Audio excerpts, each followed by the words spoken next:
Bonjour à tous, l'Art du Bonheur est très heureux de recevoir un homme qui a un parcours très atypique, qui nous a fait vibrer au journal de France 3 Normandie pendant des années.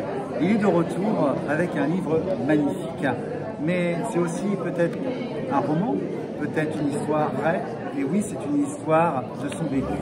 Je suis avec José Alcala et je suis très heureux d'être là à ce salon, le premier salon du livre de Saint-Aubin-sur-Gaillon.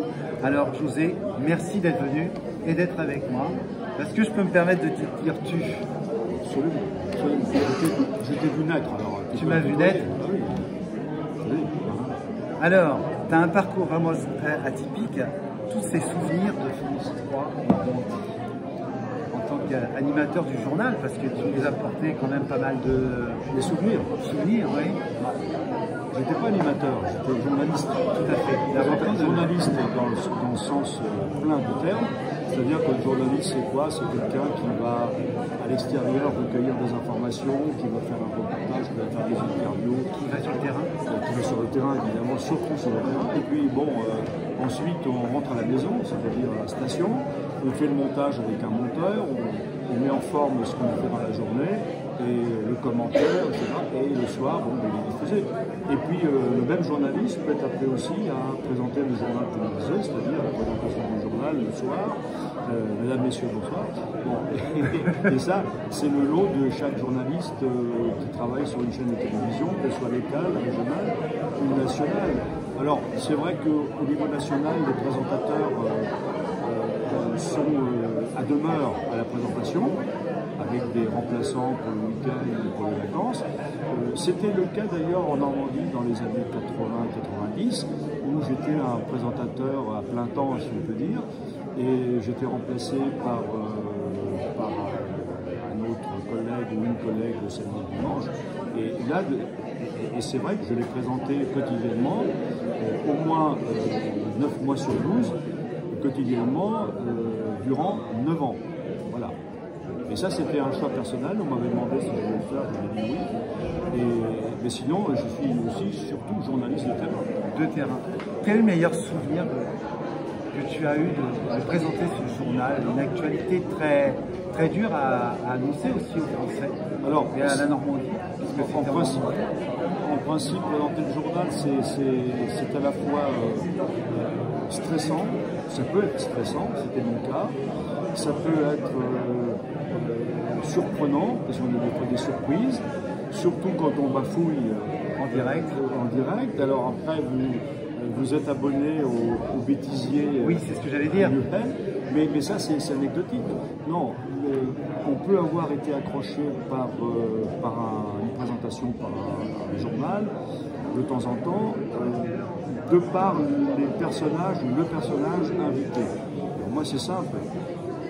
Le matin, mon rédacteur en chef me dit ce soir, Jacques Chirac vient en Normandie, en Haute-Normandie, et puis il sera dans le journal en direct ce soir à 19h. Alors ça tombait sur moi, c'était la semaine où j'étais de service au journal, et j'étais heureux de recevoir Jacques Chirac, comme j'aurais été heureux d'ailleurs de recevoir François Mitterrand ou un autre. C'est pas une question de couleur politique, c'est une question de personnalité, de force de personnage.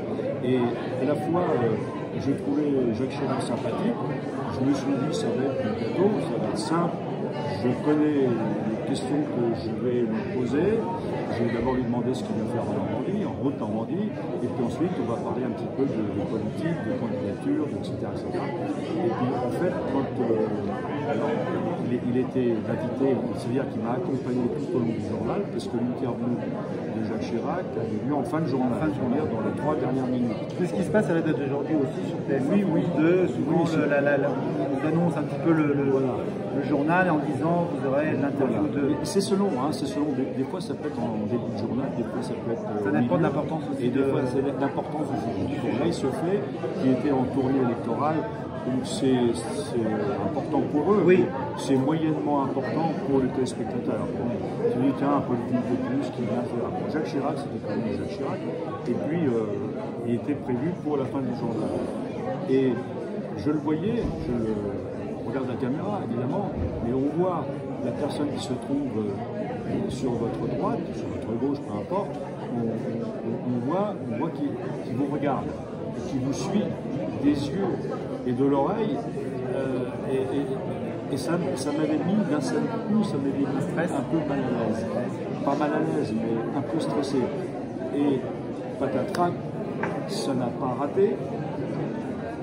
J'ai accroché sur une phrase et c'est devenu une séquence de bêtisier. C'est vrai que le bêtisier, à chaque fois, chaque année. À ce moment-là, je le regarde furtivement,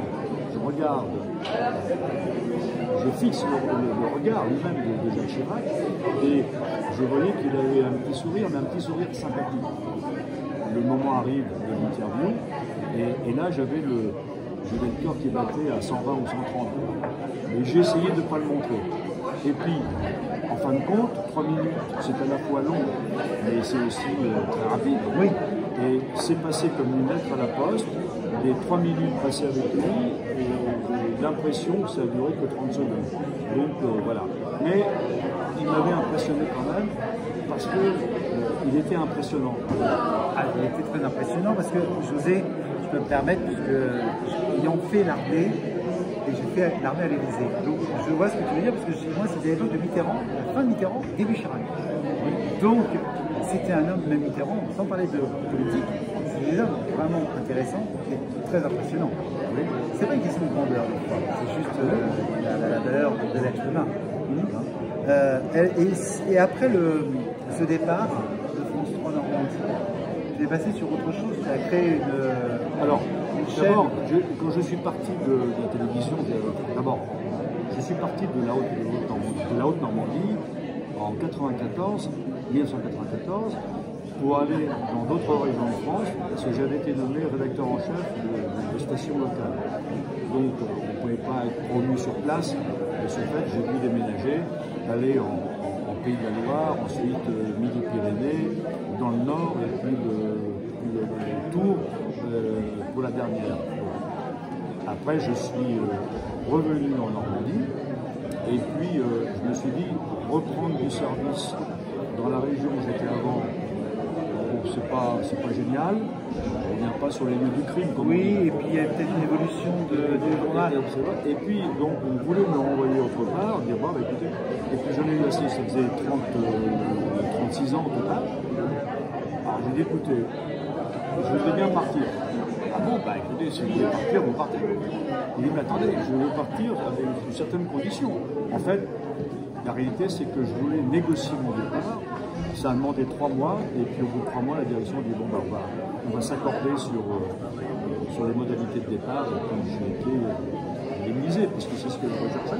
Donc je suis parti avant ma retraite, et je suis parti 5 années avant la retraite. Pour faire quoi? Eh bien, pour continuer à travailler à ma manière et en solo. Et puis un peu plus tard, j'ai créé sur le département du Nord, j'ai créé un site internet qui s'appelait Caméra Diagonale. Tout à fait, Caméra Diagonale. Le site a duré donc 15 ans. J'y ai mis fin le 30 septembre 2020, c'est-à-dire il y a tout juste 2 ans. Pourquoi j'y ai mis fin? Pas parce que je n'avais plus envie, mais parce que j'avais l'idée d'écrire ce livre et que je pense qu'on ne peut pas tout faire en même temps de manière... non, chaque chose en son temps, voilà. Il faut prendre le temps de... Je me suis dit, Caméra Diagonale, c'est bien suffisant depuis 15 années. Maintenant, je vais me mettre à l'écriture et voilà.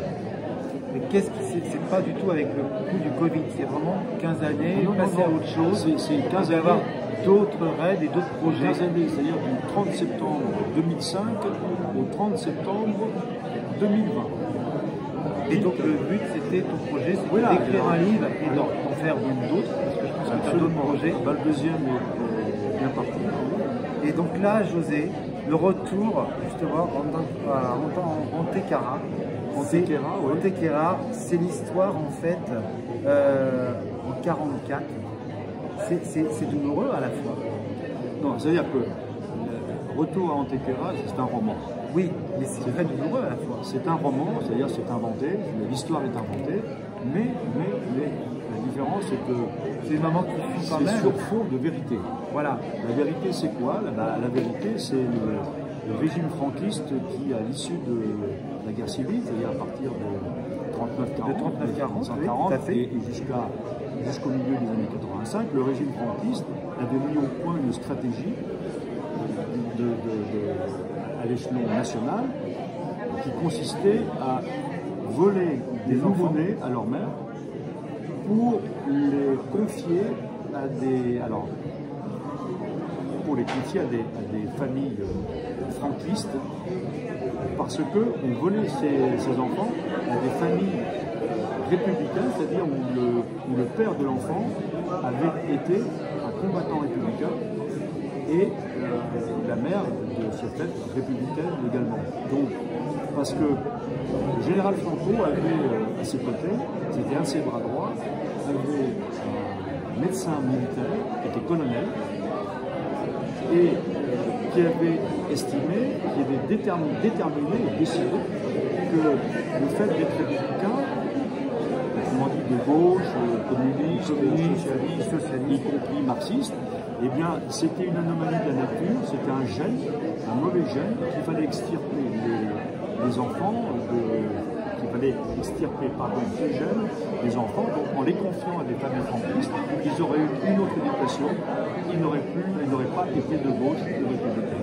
C'était ça la stratégie, et évidemment, le général Franco avait fait semblant de croire en cette histoire, et c'est comme ça que plus de 300 000 bébés, pendant une vingtaine d'années, ont été enlevés à leur mère, à leur père, à leurs parents, pour les confier à des familles bien pensantes. Sauf que là, dans mon histoire, que j'ai créée, que j'ai inventée, il y a une jeune femme de 25 ans qui met au monde son bébé, à qui on fait croire qu'il est mort-né. Et puis, elle ne s'en satisfait pas. Et avec l'aide d'un autre médecin de la clinique qui veut mettre fin aux agissements de ce médecin-chef, il va l'aider avec une infirmière religieuse qui va l'aider à retrouver son enfant là où il a été placé. Et la mère, en fait, enlève par la ruse et par la force le bébé et cette personne. Mais après, c'est la fuite en avant, il faut se réfugier. Le médecin qui l'a aidé la cache chez des amis en Catalogne, et puis après, avant le passage pour la France. Et en France, il se retrouve à Gaillon avec des centaines d'autres familles républicaines, réfugiées. Et l'histoire se continue à Gaillon jusqu'au innombrables péripéties. Oui, mais c'est quand même quelque chose à la fois roman, mais réel à la fois. Parce que ça s'est fait. Parce que ça s'est fait. Mais l'histoire spécifique, celle du livre, je l'ai inventée. Mais vous avez raison, tu as raison, sur des réalités. Voilà.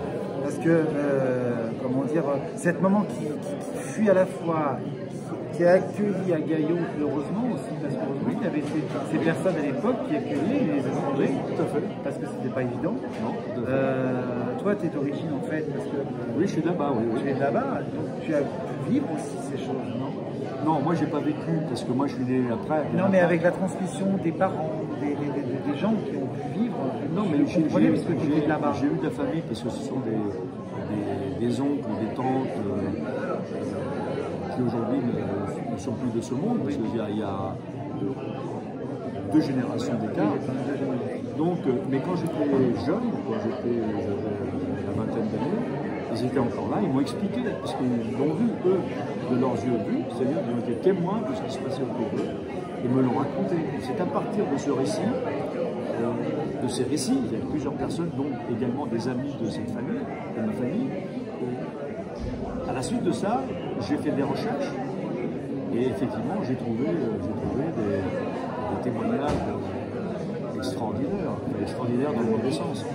Et là, je me suis dit, bon, il faut peut-être que je raconte, non pas l'histoire, parce que moi je ne l'ai pas vécu personnellement, je n'étais pas là encore, mais il faut que je crée une histoire, très touchante. Voilà, que j'invente une histoire, que je fasse un roman, une fiction, mais sur ce fond de réalité.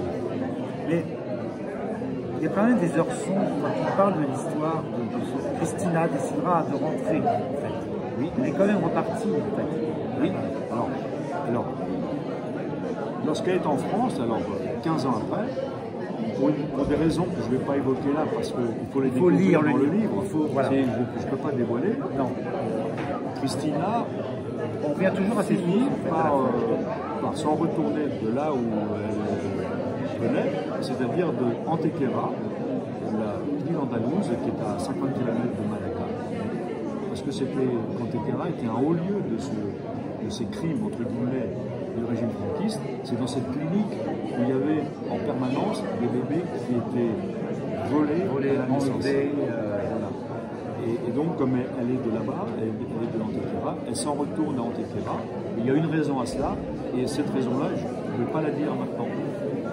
Il faut la découvrir. Il faut la découvrir, d'accord. Donc en fait, du coup, ce retour, en tout cas, il y aura une suite? Alors, je ne sais pas s'il y aura une suite. Mon éditeur m'a expliqué qu'il faudrait peut-être envisager. En tout cas, suivre des personnages dans leur nouvelle vie, voir comment ils ont évolué, comment ce qu'ils sont devenus, etc. Alors ça, je vais peut-être le faire ensuite, mais pour l'instant, j'ai en chantier un autre roman qui n'a rien à voir avec ça. Voilà, qui n'a rien à voir et qui est en phase de... Mais c'est toujours une histoire, en fait. C'est un roman, toujours. Un roman, mais avec ce qui s'est passé aussi, qui pourrait être passé à l'époque. Non, dans une autre... Non, c'est autre chose. Là, c'est un roman contemporain. D'accord. Qui n'a rien à voir, strictement rien à voir. Et c'est ensuite, lorsque ce roman sera terminé et j'espère édité, peut-être que je reviendrai sur Retour à Antequera pour suivre un ou deux des personnages du livre. C'est un voyage à suivre, un retour aux sources aussi un petit peu. Écrire, si on pourrait dire aux jeunes d'aujourd'hui pour écrire en fait, qu'est-ce qu'on pourrait leur dire? Pour écrire, c'est important. Bon, déjà, enfin, à mon avis, moi je suis un novice. Pour l'instant, j'ai un premier livre qui fonctionne pas mal du tout d'après les chiffres de l'éditeur. Oh, si tu es à côté de moi, c'est qu'il marche. C'est pas parce que je te connais. Voilà. Mais c'est surtout que tu as une très belle écriture. Parce qu'il y a le côté aussi journaliste. Oui, il y a sans doute une connotation journalistique parce que c'est mon écriture. Mais je reste quand même dans le roman, quoi. C'était quoi la question déjà? Pour les jeunes qui veulent écrire à la date d'aujourd'hui, qu'est-ce que... Alors pour les jeunes, même pour celui qui n'a... Moi je suis un jeune qui démarre dans l'écriture. Oui. Quand on dit un jeune écrivain, je ne sais pas si je pas une question d'âge. Je ne sais pas si je mérite encore le titre d'écrivain. À mon sens, non, parce que pour être écrivain, il faut d'abord, pour être écrivain professionnel, il faut vivre de ses œuvres. Il faut écrire des livres, plusieurs. On n'est pas écrivain avant d'avoir écrit 10 livres. Quelque chose qui a fait. Mais c'est pas mon cas. Donc je ne me considère pas comme écrivain professionnel. Je me considère simplement comme un journaliste qui a commis un roman. Voilà. Et qu'il y en aura d'autres. Alors pour les jeunes, le peu d'expérience que j'ai, non pas dans le roman, mais dans l'écriture, je veux dire, le peu d'expérience que j'ai dans le roman, dans l'écriture, parce qu'à la télévision on écrit beaucoup, les commentaires, c'est que déjà pour écrire quelque chose, pour écrire un roman, il faut avoir quelque chose à raconter. Il faut avoir un sujet, maîtriser son sujet, savoir qu'est-ce qu'on veut en faire, et surtout créer des personnages. Les identifier rapidement, savoir qui est ce monsieur, cette dame, cet enfant, ce jeune, que les gens rentrent tout de suite dans le sujet. Il faut donc contrôler l'histoire, il faut avoir quelque chose à dire, à raconter, bien l'avoir en soi, et après la rédaction, je ne dis pas que c'est forcément facile, mais la rédaction est une formalité, mais à condition de maîtriser un peu quand même, de maîtriser l'écriture, mais surtout et avant tout, avoir quelque chose à dire. Oui, parce que si c'est pour ne rien dire, ce n'est pas là. Si c'est pour ne rien dire, il faut faire autre chose. Exactement. En tout cas, on a la chance dans ce salon, justement, la plus jeune écrivaine de Normandie qui a 16 ans, qui a sorti un livre. Et ça, je trouve ça génial. Ah oui, absolument. Et elle a écrit ça pendant le confinement. Et magnifique livre, ça se lit, et on rentre tout de suite dans le sujet. Donc c'est pour ça que toi, et cette jeune fille qui est encore à l'école et qui a écrit ce livre, j'ai demandé à son père, et elle m'a dit, j'ai juste corrigé les fautes. J'ai trouvé ça formidable. C'est bien. Si elle démarre comme ça, elle va continuer. continuer, en tout cas je l'espère personnellement. Il faut Elle va encourager continuer, ces jeunes. il n'y a aucune raison qu'elle ne réussisse pas. Bon, moi, sa chance à elle par rapport à moi, c'est qu'elle démarre à 16 ans, Oui, et que moi, je démarre en fin de vie. J'exagère un peu. t'es pas vieux, t'es fidèle. J'exagère un peu. En tout cas, José, je voulais te demander, tu connais le questionnaire de Proust? Et bien voilà, le questionnaire de Proust, si je te demande le principal trait de ton caractère. Le principal trait de mon caractère, c'est que je suis têtu. Je suis têtu. C'est-à-dire que je ne me satisfais pas d'entamer quelque chose. Je veux toujours me mener à terme. Donc Tu commences quelque chose, tu peux jusqu'au bout. Voilà, voilà. Mais tu peux pas aller à droite, à gauche. Non, non. Tu as une route et tu y vas. Non, non. La fermeté, quoi. La fermeté en toute chose. Et toutes les personnes que tu as pu rencontrer, la qualité que tu préfères chez l'être humain. La qualité chez l'être humain, bon. L'être humain est doté, peut avoir diverses qualités. Je dirais la générosité. Pas la générosité pour donner, pour faire des dons. La générosité d'esprit. C'est-à-dire être généreux avec les autres, les écouter, les entendre avant de les juger. Et de toute façon, surtout pas juger. Non. Mais les connaître. À la date d'aujourd'hui, avec le recul, ce qu'on a vécu avant et maintenant, c'est deux choses différentes.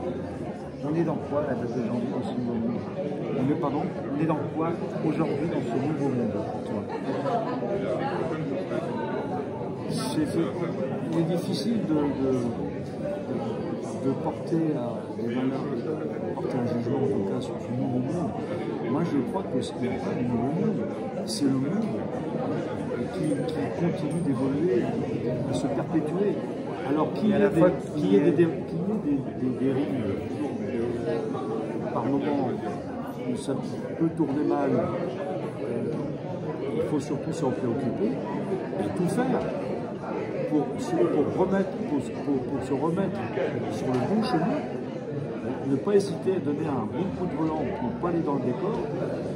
Et ça c'est pas le travail, c'est pas la volonté ou le travail d'une personne, ou de deux personnes, ou de 10 personnes. Il faut tout le monde, de tout le monde. Voilà.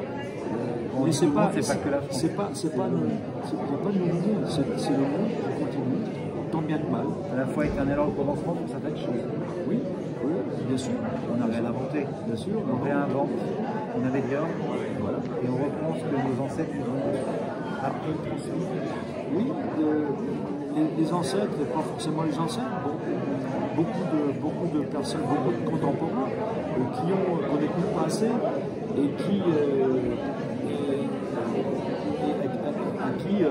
à qui on prête des arrière-pensées, etc. Je crois que la volonté, l'homme a de la volonté. Et moi, je crois que son problème, quand je dis l'homme, avec un grand H, l'homme, c'est moi, c'est toi, c'est nos voisins, c'est nos amis, c'est pas personne. Non. L'homme, avec un grand H, il est perfectible. C'est-à-dire que, mais surtout, il doit savoir qu'il est perfectible.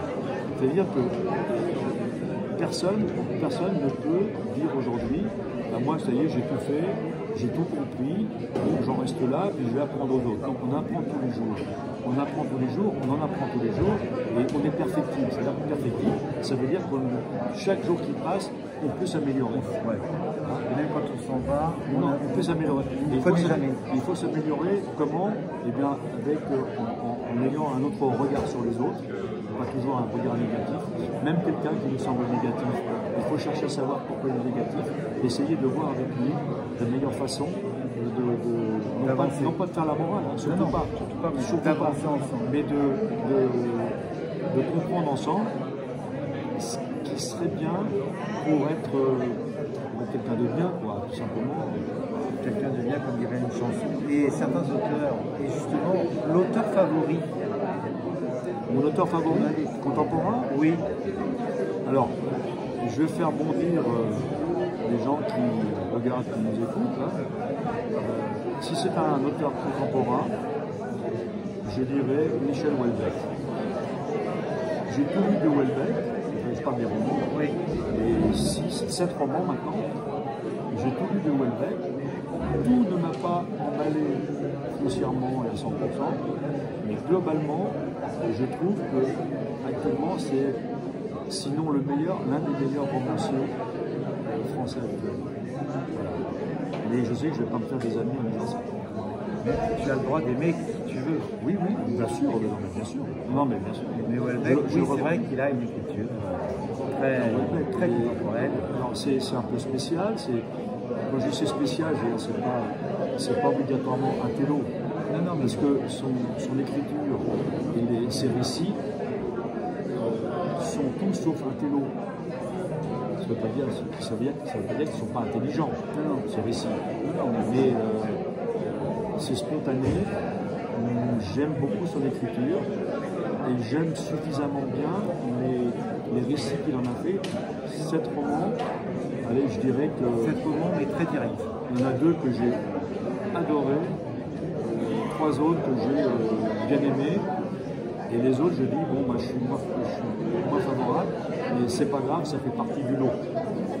Ça fait partie du personnage. Ça fait partie du personnage. Le don de la nature que tu voudrais avoir. Le don de la nature que je voudrais avoir. Le don de la nature que je voudrais avoir, c'est d'être, c'est de mieux comprendre les autres. Parce que je suis persuadé qu'on ne comprend pas suffisamment. C'est pas toujours évident de les comprendre les gens. Comprendre les autres. D'être dedans. Comprendre les autres, ça veut pas dire leur donner raison systématiquement à quelque chose, mais les comprendre leur fond, leur intérieur, comprendre, voilà, j'aimerais bien comprendre tous les gens que je rencontre.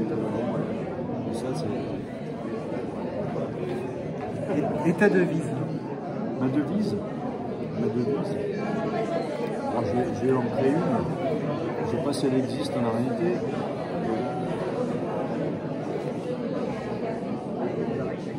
Je reviens à la même qualité. Sois généreux pour recevoir en retour. Encore une fois, ce n'est pas de la générosité matérielle. Oui. Sois généreux pour recevoir en retour. Si tu n'es pas généreux, tu ne peux pas. C'est logique. Et comme l'émission s'appelle l'art du bonheur, oui. Ton bonheur à toi, qu'est-ce que t'évoque le bonheur? C'est quoi le bonheur pour toi? Le bonheur, c'est d'être bien avec les gens que j'aime. Et c'est avoir la chance de pouvoir faire ce qu'on veut. De pouvoir le faire, c'est-à-dire de pouvoir le faire intellectuellement, bien sûr, et le d'être libre, évidemment, ça va avec. Et pouvoir le concrétiser matériellement. Alors ça, c'est à 100%, c'est pas à 100% possible, mais se rapprocher le plus possible. Mais c'est pas d'avoir envie de matériel, de bonheur physique, c'est pas avoir une belle cheminée qui chauffe bien, on est bien douillé, c'est pas ça, c'est d'avoir une... C'est pas le matériel, c'est pas l'argent, c'est juste de pouvoir profiter d'une qualité de vie qui se rapproche de ce qui n'a le plus envie, quoi. Mais c'est pas forcément dans le gigantisme matériel, pas du tout. Mais je pourrais me plaire dans une petite maison de 45 mètres carrés. Si elle me plaît à l'intérieur, si je suis avec les gens avec qui je suis bien, ça me suffit. Des fois, je pense que les gens ont remarqué, avec tout ce qui s'est passé, le confinement, ils se sont dit qu'en fait, le plus important, c'est de vivre, de passer des bons moments, et le reste, c'est juste du matériel. Et là, il suffit quand même de ce confinement pour que les gens comprennent aussi. Il y en a compris avant, il y en a compris après. Bien sûr. Mais le bonheur à la date de l'aujourd'hui, c'est de partager. C'était très douloureux. Et certaines, beaucoup de gens ont mal supporté, n'ont pas compris, ont mal supporté. Compris, personne n'a compris. Mais mal supporté, d'autres mieux supporté, d'autres ça leur a fait strictement rien, comme avant. Moi, ça m'a affecté, mais j'ai pris le dessus. Je me suis dit que j'étais dire époque, ce sera c'est un mauvais moment à passer, et ça reviendra, quoi. Oui. Cet espoir-là, qui est toujours réel, hein. Tout à fait. On n'est pas sorti complètement. On n'est pas sorti complètement, il n'y a pas que le Covid, il y a d'autres choses. Voilà. Mais en tout cas, c'est une parenthèse de notre vie. Et je te remercie, José, de cette belle parenthèse inattendue. Je fais un petit signe à un ami. En tout cas, le retour, venez le découvrir. On peut le retrouver où? Alors, chez les libraires. Chez les libraires. Alors, soit ils l'ont en stock, ou s'ils ne l'ont pas, On le commande. on le commande. Normalement, et ça va très vite, c'est chez les libraires sous 3 jours. D'accord. Donc, en Normandie, Ou sur les plateformes. ou sur les plateformes, en Normandie, sur les plateformes Fnac, et Amazon. et aussi à Paris, enfin partout. Bien sûr. Donc, allez le découvrir, c'est un pur bonheur et je vous dis à très très bientôt. Merci José Je t'en prie. et on vous souhaite plein de bonheur. Ciao ciao ciao.